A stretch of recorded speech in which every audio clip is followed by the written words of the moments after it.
Hey, good morning from the office. I'm your host, BKP, and we're North Georgia's only live online morning show. Want to jump right out, thank Rick and Bruce for handling the show yesterday. Did not get to see it, guys. I am sorry. I was out doing something that I don't know, well, how many years it's been since I've had this opportunity, and I went out and did something I told you I don't do. Wow. We'll get into that in just a minute. But again, I'm your host, BKP. Good morning from the office, 8:01. Now they have election hysteria. They're hysterical. It's a day of jubilation for the Democrats. They are so excited. Now, wait a minute. Not just the Democrats. It's a day of excitement for the hashtag deep state corporate corrupt media. Now, we're going to put some things into perspective this morning. Let's not get all excited for the Democrats. Now, the media loves the fact that your president, Donald J. Trump, went down to Kentucky, was it Monday night, and said, vote for these guys, vote for these candidates, vote for Matt Bevin for governor. And Bevin, it looks although he's losing. Okay. Now, what I want to do this morning is I want to put all elections in perspective, because I was able to be a part of something, although how small it is. I was able to see yesterday what I think is happening nationally that we've talked about. That I'm going to say this: Democrats always outdo Republicans in the long-term plan. They always do. Okay. I think it's great to be a free thinker. Okay. I think it's great in the Republican Party to have groups that just say, we're not going to walk in step with everything you tell us. I don't disagree with that, but you got to realize what the trade-off there is. And let's be very clear. The trade-off for Republicans and independents, and however we box ourselves in as Tea Party or the Republican National Assembly, you got to realize there's a price we're paying for that. Now you might say, well, I'm not going to run and get in lockstep with the rhinos just so I will be happy. No, it's not me. It's just when you get up and you see Virginia is blue this morning, and you get up and you have to come to terms and realize, as Republicans, the fracture in the party, and don't get this wrong, gives the Democrats unity and opportunity to have a long-term gain. That's exactly right. They're unified. They work on something. They put their money towards one direction, and they go with it. Now, over there on the other side of the camera, do not yell at me. I'm not telling you that's good. I'm just saying they are headed in the direction they want to go. They are headed in the direction they want to take the country. And Republicans don't seem to be able to, we don't do real well. And all of us, we don't do real well at figuring out the direction we want to go. Now, we'll leave that alone, because there's a couple things, because as long as the media has an opportunity, let's put up number 42. Okay. And we're going to do a couple of these, and then we're going to get away from it, okay? And we're going to put it in perspective, okay? Don't get all worked up over Kentucky this morning and Matt Bevin, all right? I like Matt Bevin, but let's not get worked over it. Now, this is what you are seeing everywhere, okay? Kentucky governor. You're seeing Andy Bashar, the Democrat, is the apparent winner. Okay. Used to be projected, but he's the apparent. Matt Bevin, okay. What separates them? 5,000 votes. That is the picture that is slammed on every network. every single network this morning, that picture there. And then they go from that picture, they absolutely love this picture. Let me find one here. I know we have one. Let's just go with number 56. They absolutely love this, okay? So they go to that picture, then Democrats declare victory in Kentucky governor's race, okay? They love that. Trump's in Kentucky Monday night. So these are the pictures. You CNN, MSNBC. This is not what they are running this morning, okay? Because it doesn't help their narrative. They're corrupt, okay? We have seen, is it Project Veritas? Okay, we saw Project Veritas expose CNN. We just recently, yesterday, a blowout on ABC, which we're going to talk about at the end of the show today. So we know they kill stories, they squash big stories, they hide stories, all the above, same thing, right? And then they report and drive a narrative. We know that. So let me go back really quickly to number 42. Put that back up if you could, please. And if that's on the screen, because I can't watch it. Now let's go to 41. Pull up 41. No, 21. I'm sorry. Let's go to 21. This is not on the screen anywhere. Now, let's not get into and take our time that we have together. We only have 2 hours. And today, I'm so excited.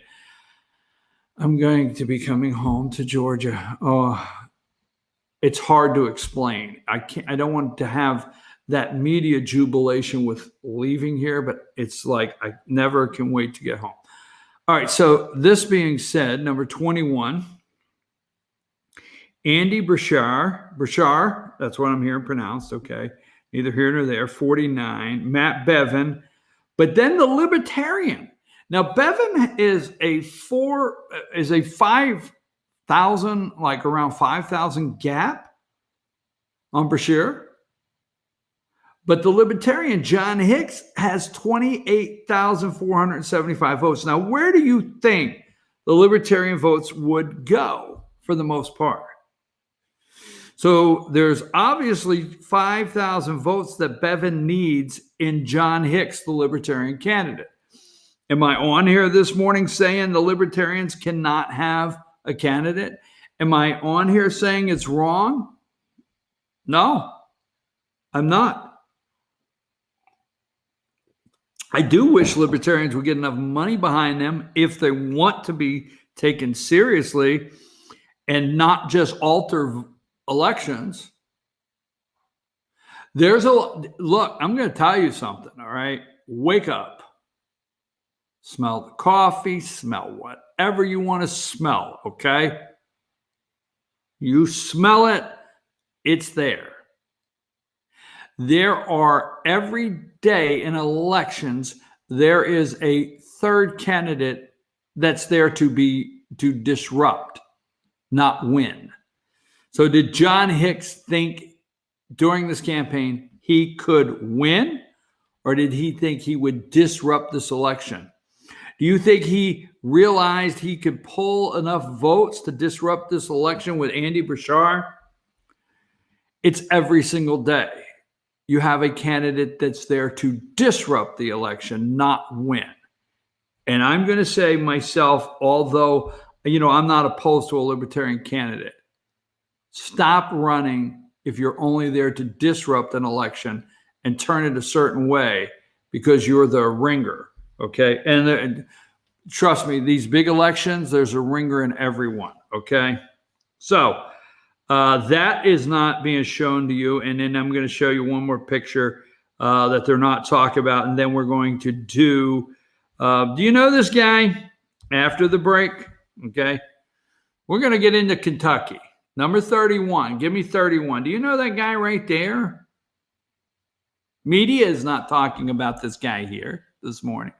We're going to talk about, you're going to want to know who this guy is right after the break. You're going to want to know him. You're going to want to look a little deeper into Kentucky. All right. So this guy right here, when I say it's absolutely sick. Sometimes it's all I can come up with is it's absolutely sick. Okay. Let's see if I have this. Is this the guy I want? I don't know. No, this is not him. This is not him. Hold on.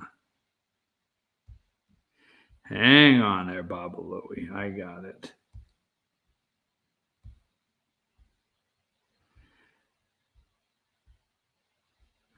I had it right here. And I wanted to look at this one because they're so excited about it this morning. There we go. You know this guy, remember this guy here, number 46, Governor Ralph Northam, Democrat of Virginia. I almost put the video together, but I can't stomach him standing on stage and saying, do you like the color blue? This is the Governor Ralph Northam, blackface in college in his medical yearbook, blackface. This is the governor that, wants to kill your child. He wants to give you, now this is my opinion. This is what he wants to do. It's not just my opinion, because he went on a radio station and he said, we would deliver the baby, we would make the baby comfortable, and then have a medical discussion with the mother. So he opens the door. This is called infanticide. He opens the door to pure murder. Now, I where I stand on abortion. Let's not go there. But he opens the door to delivered into this side of the world, into breathing on your own. We'll make a decision if we kill you now, Governor. He wants a window of opportunity to kill a newborn child. I didn't just make that up. It's out there on his radio interview. So this guy out here is screaming last night, hey, everything is done and over with. Nobody cares. I want to kill kids and I wore blackface. Do you like Virginia turning blue? We'll get into that in a minute. All right. So before we take a break, we're going to break down, and I got to go over this because I want to know if you go to 18, do you understand this right here? And the way I put that, you might not like it. Do you understand number 18, Fair Districts, PA? I'm going to talk about that and what a role it played in yesterday's election.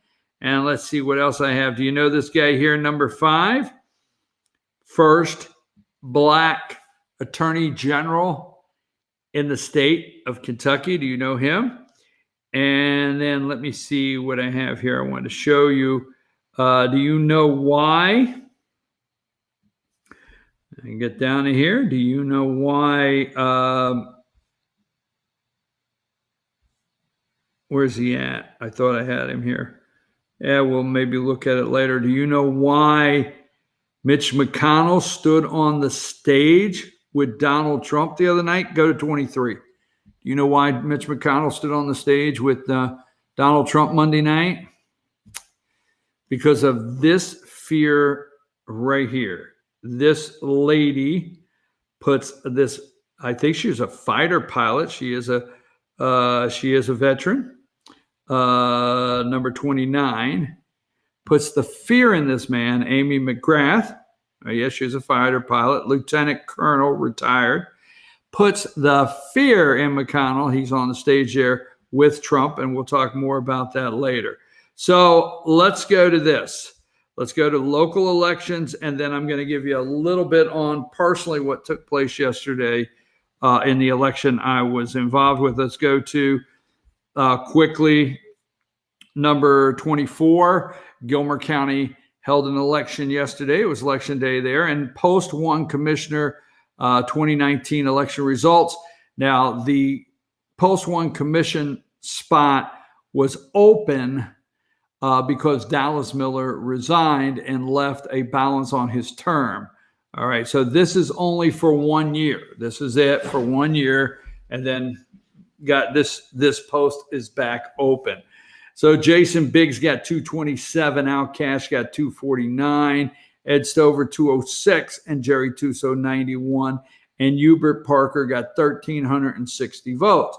That's pretty obvious why Hubert Parker got 1,360 votes. A very nice man. I know Mr. Parker, and I wish him well. We wish him well here at FetcherNews.com, and for being on the commission. So, but it's pretty obvious why Mr. Parker got 1,360 votes. Name recognition, he's very well known. He did not have to get out there and work for name recognition.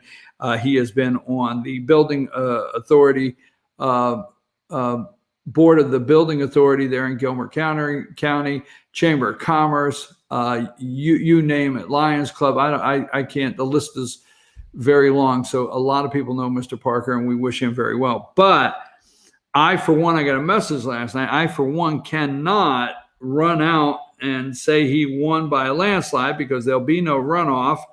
I clipped this, and I didn't want to put the individual up. I don't want to put the individual up, but I do want to put this off of Facebook from an individual in Gilmer County posted last night, number 57. Number 57, the only thing that ticks me off is there is over 20,000 registered voters in Gilmer County and only a little over 2,100 got off their rear ends to vote. People want to complain all the time about the problems, but will not spend a few minutes of the day to help fix it. And I like that. I didn't put the individual up, but I want to thank that individual because it said exactly what I wanted to say this morning. Hubert Parker is a very nice man. I think he will do well. I hope everybody goes in, wish them well. But to call it a landslide victory is not able to do that. So I think this is top 5, not to get in the forget LJ City Council. There you go. Number 25. Give me number 25. Barclay, 71 votes. Jerry Baxter, 64. Tom Crawford, 82. Jerry Davis, 54. Brett D4, 78. Al Fuller, incumbent, 110. Katie Lancey, incumbent, 81. Sandy Ott, and that's the big vote getter of the night last night in LJ City Council, 126 votes. Congratulations to Sandy Ott. Kevin Pritchett, 109, and Brad Simmons, 74. So I understand the top 5 vote getters is who will be on there, and that'd be Pritchett, Ott, Lancey, Fuller, and Crawford looks to be as the top 5 in that race. One more, and then we'll get a couple more, and then we'll get ready to take our break, and we're going to get into statewide. Nationally, what happened. McKaysville, number 26.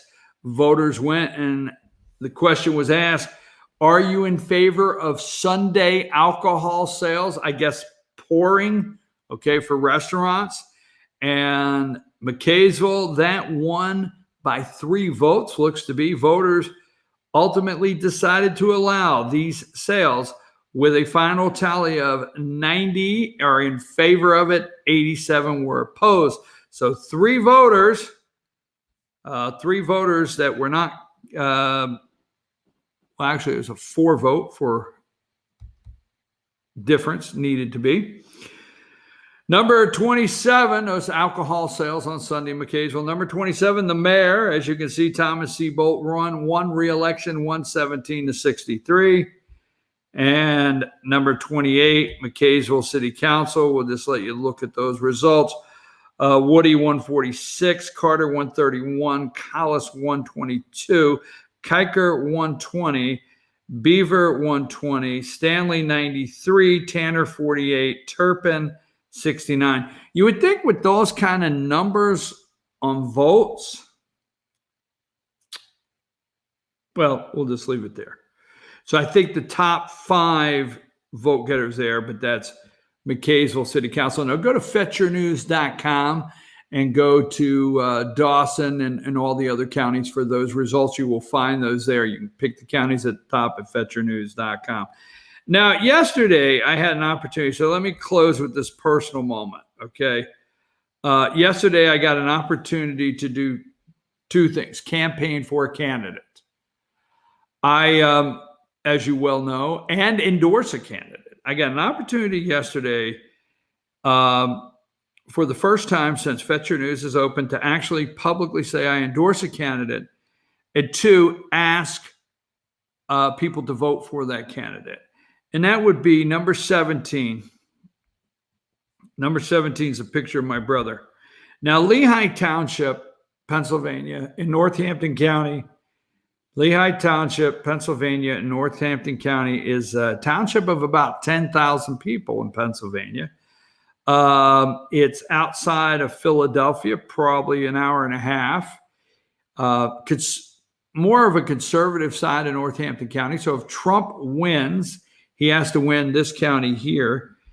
And, you know, my brother lost, and I can't go into a lot of detail because it would take some time to actually explain this election. Explain it, Lucy. He lost by 134 votes last night in this township. I think he lost 53 to 47%. 134 votes he lost by, and I know the reason. But this is my brother Jerry, and he's asking. He worked from 7 o'clock yesterday morning to 8 o'clock last night. He went to the busiest poll in the entire township, and there was not a voter that come in that he did not ask for their vote, shake their hand, and say, vote for me. I gave out cards all day yesterday. I don't have them. I should have one. I gave out cards all day yesterday, and I said at a polling place, I said, would you consider my brother for township supervisor? I really enjoyed that. I enjoyed the opportunity. I'm sorry that he came up 134 votes short. Yesterday, he was the Republican, the Democrat won. And just not to go into too much detail, I will later, okay? But he worked very hard, and I enjoyed all the people that said, yes, he went door to door.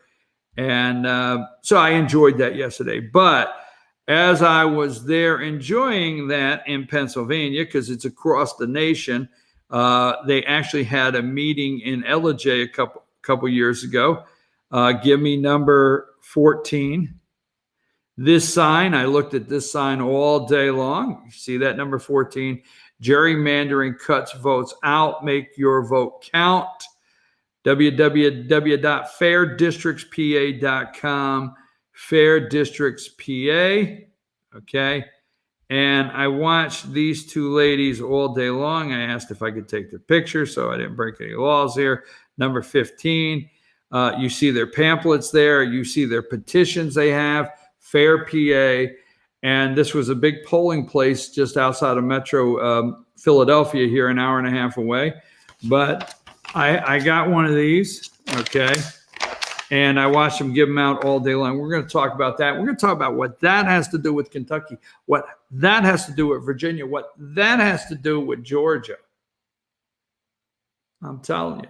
So we're going to come back, and we're going to talk about the hysteria. And I'm going to tell you who number, I guess I better go there one more time for a refresher and get to my number 31. Let's go to number 31. And we're going to talk about this guy briefly. I'm hoping I can get to the ABC Project Veritas videos on Epstein today, but there's 31. We're going to take a brief break, and we'll be back right after these messages. Take us to break.